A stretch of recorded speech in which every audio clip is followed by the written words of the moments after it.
Welcome to the Life After Life podcast, where we explore our soul's physical and non-physical journey. I'm Majana.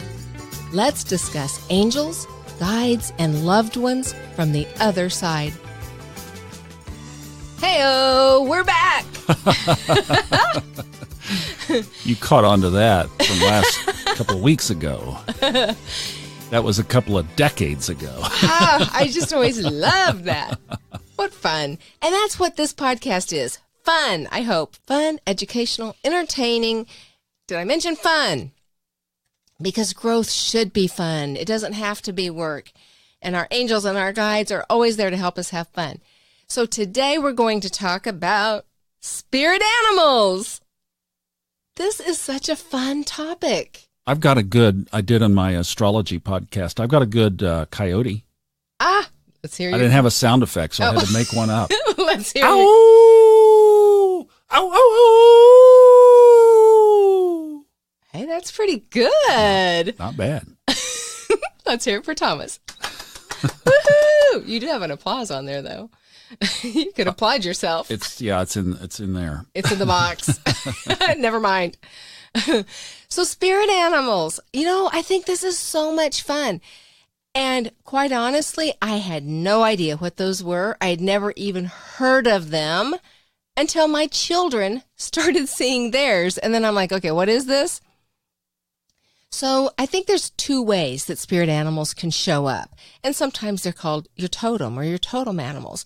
And go figure, some of the Northwest Indian tribes use totem poles, and they put their totem at the top that represents represents their physical strengths and attributes, who they are, what animal they personify. So for us, I think if you are fortunate enough to see your spirit animal, I would so love to hear about that. And for some of us that don't see it in spirit form, they can show up, as clues, just like with everything else, especially if you ask.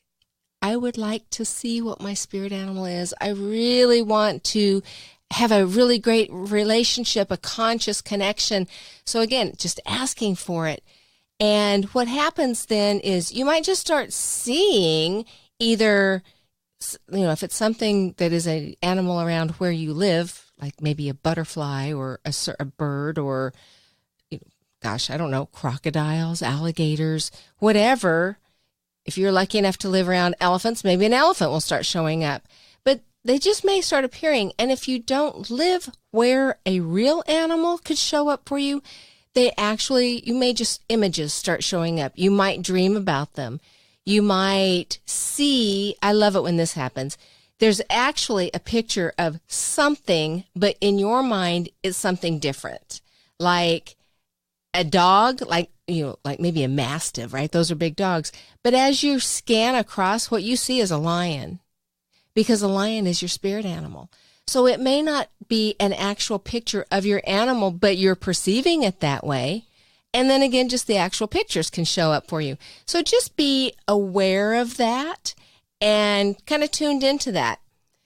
Now, if it's periodic, like randomly you start dreaming of or seeing images of one specific thing, and it's very short term, and then you go on to something else, my inclination would be that's probably not your spirit animal, but certainly worth looking to see what that represents, because a lot of time the spirit world talks to us in images. So, there may be an image there, a message for you via those images that's worth investigating. However, if it continues to show up, then it's likely your spirit animal. I had a dragonfly appear in my house, a live dragonfly. Came into my house one day when I was doing dishes, and it was just kind of hanging out around me, and I was like, what in the world? And then another one came in and just sat on the windowsill next to the kitchen, or in the kitchen next to the sink where I was doing the dishes. I felt like that was a pretty good indicator to have two dragonflies come into my house in a short period of time, and that has never happened before or since. You know what that dragonfly totem represents?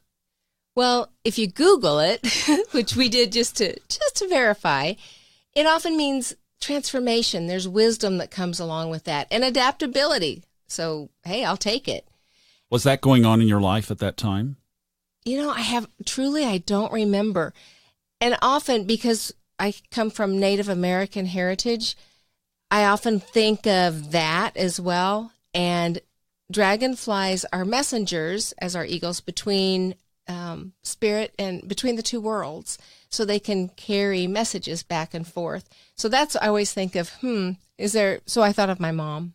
Oh, cool. Sending messages back and forth to mom. There you go.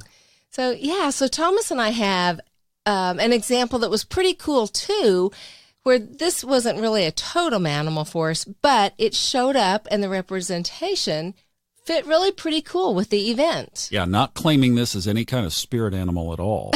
No. But a couple of weeks ago, I officiated at a friend of mine's wedding. And we were coming back from the rehearsal dinner and walking up to the hotel, which is right next to a mall. Now, it did have a big green acreage behind it, but, front side of the parking lot is mall, backyard is green. And we were walking up, it was right at dusk, 8:45. And there was a stick in the sidewalk. But it wasn't. It wasn't a stick. And I'm glad Thomas was paying attention because I wasn't. It was a baby copperhead. Snake. Poisonous.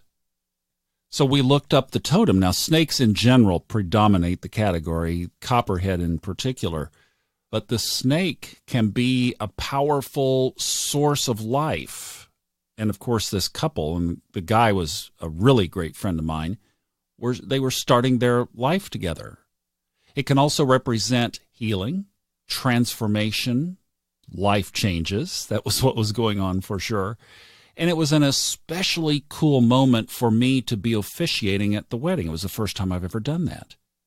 So when you put all together of what the snake represents outside of fear, right? Now, this was just a little baby. I mean, it literally looked like a limb, a branch, a little small branch. And it let us get close enough to really look at it and make sure it was a copperhead. Though they're not aggressive. I mean, they're beautiful. They're very beautiful. Yeah, we snakes. checked it out. We didn't we didn't threaten it or anything. And then after it looked at us and we had looked at it long enough, it scooted on back into the bush. Right. Happy to get away from us. But that was cool because they also can represent spiritual guidance. And this friend and his new wife are very, very spiritual and chose their specific date and wedding time so that it coordinated with the new moon. They were creating their life together at the pinnacle of the new moon creation phase. It was so cool. It was very cool. So it was very cool that we saw this little baby snake. It wouldn't have been as cool if it was a great big snake. It had meaning.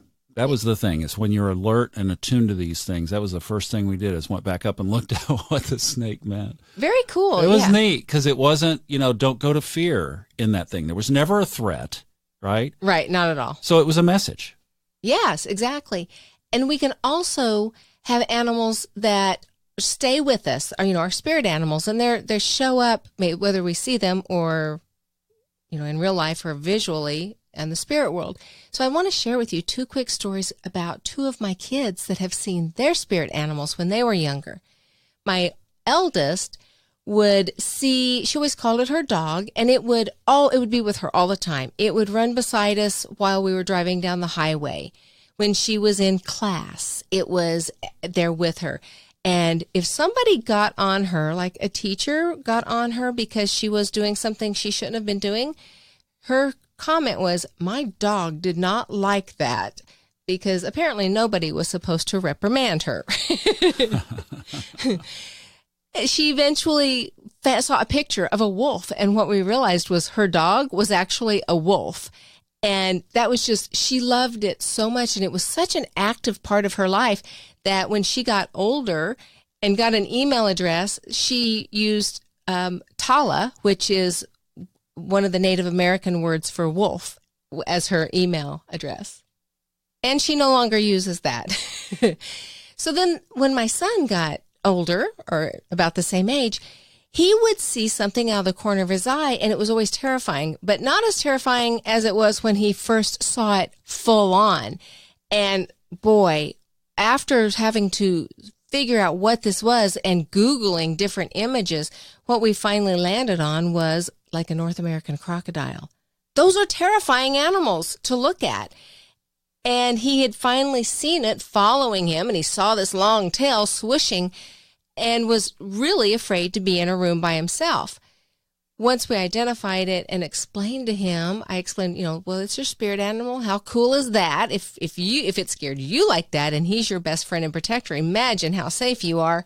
Then it was great, and he even named it and would call him Hunter. So when he was going into uncomfortable territory, he always let Hunter lead the way. So the animals can be there in spirit form, but they're actually there with us and guiding us and protecting us, and kind of cool to get to know what yours is. So just be open for messages and signals. And until next time, namaste.